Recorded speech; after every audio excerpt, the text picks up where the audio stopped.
Ghost of Tsushima is truly a stunning game in almost every aspect, and it's easily my favorite game to release in 2020. Ignore that we're like a month and a half into 2021, I just had to clarify that. Anyways, back to the topic at hand. Sucker Punch has truly knocked it out of the park with this game, and there's just so much I love here. So before I take too long, let's get right into my review of Ghost of Tsushima.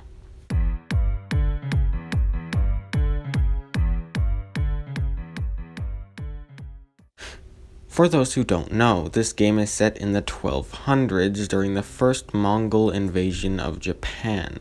You play as Jin Sakai, one of the last remaining samurai, and the only one left who can protect Tsushima Island from these ruthless invaders.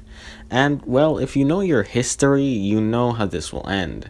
Spoilers, I guess, but I can't really spoil stuff that's already happened.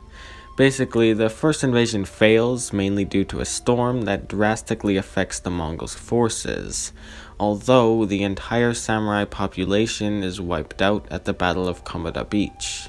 Eventually, the Mongols try again, but their next attempt fails, and that's the last time they try.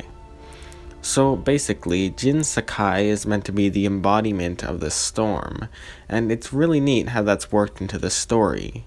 Now, all the characters and plot is of course fictitious, but everything has a heightened sense of realism with how well this game captures, well, essentially everything about Japanese cultures and traditions at the time.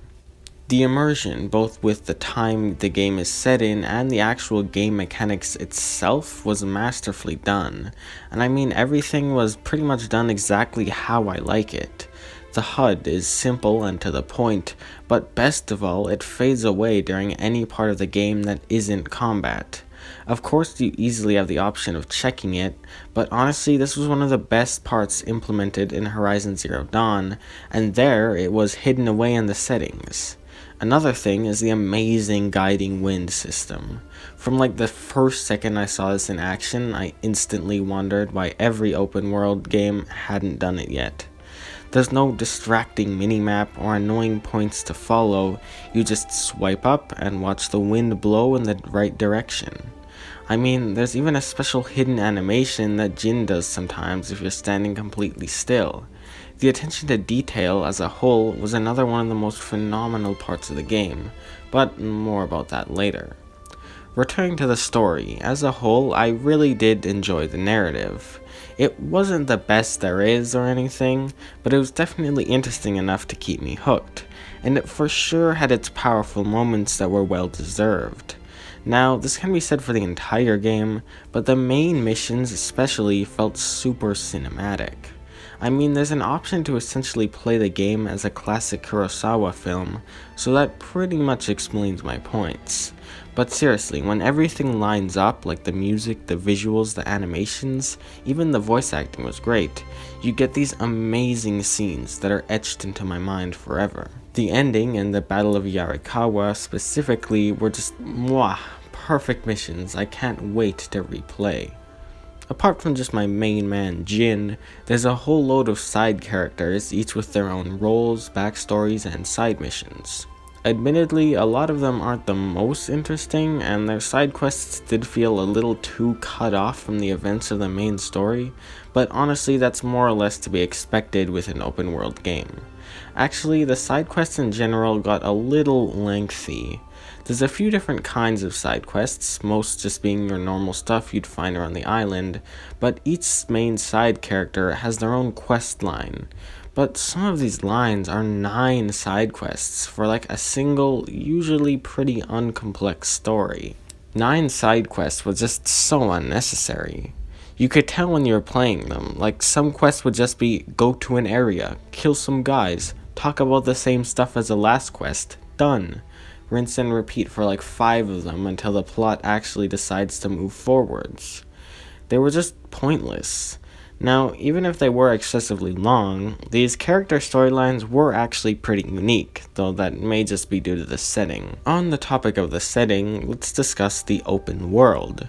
This may sound bad based on how much I loved the game, but when I really think about it, the open world of Tsushima is decently designed, I suppose.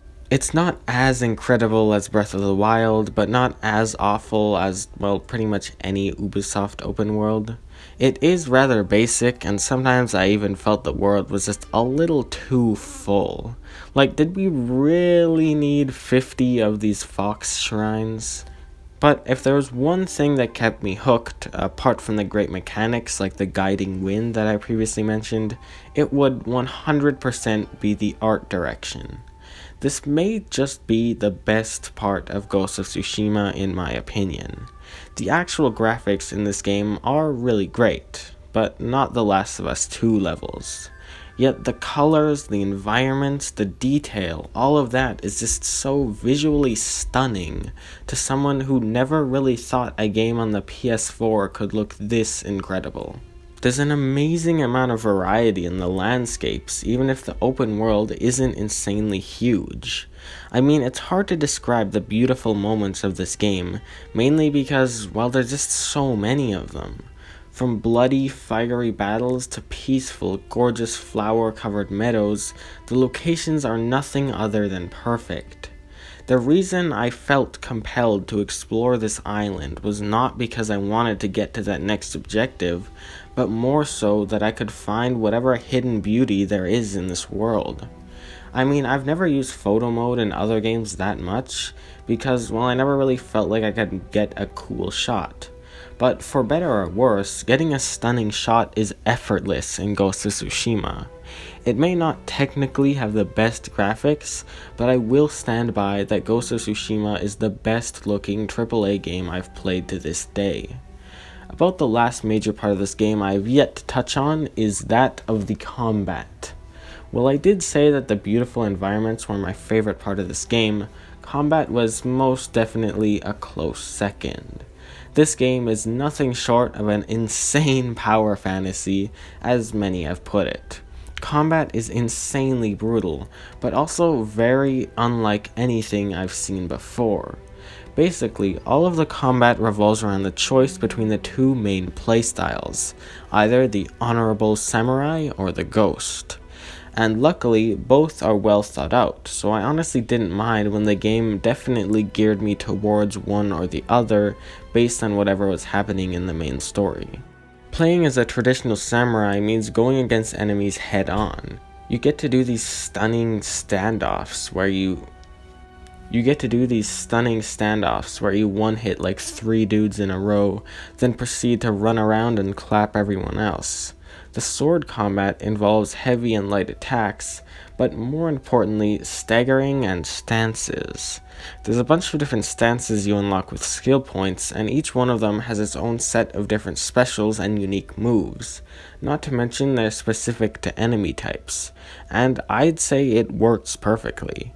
I mean, the katana is your weapon for the entire 50-hour journey, yet with all the different moves, I never got bored and could easily switch things up if I did. There is other options in combat, such as a bow and arrow or all sorts of little gadgets like smoke bombs and whatnot, but honestly I didn't use those nearly as much as I just slashed people up.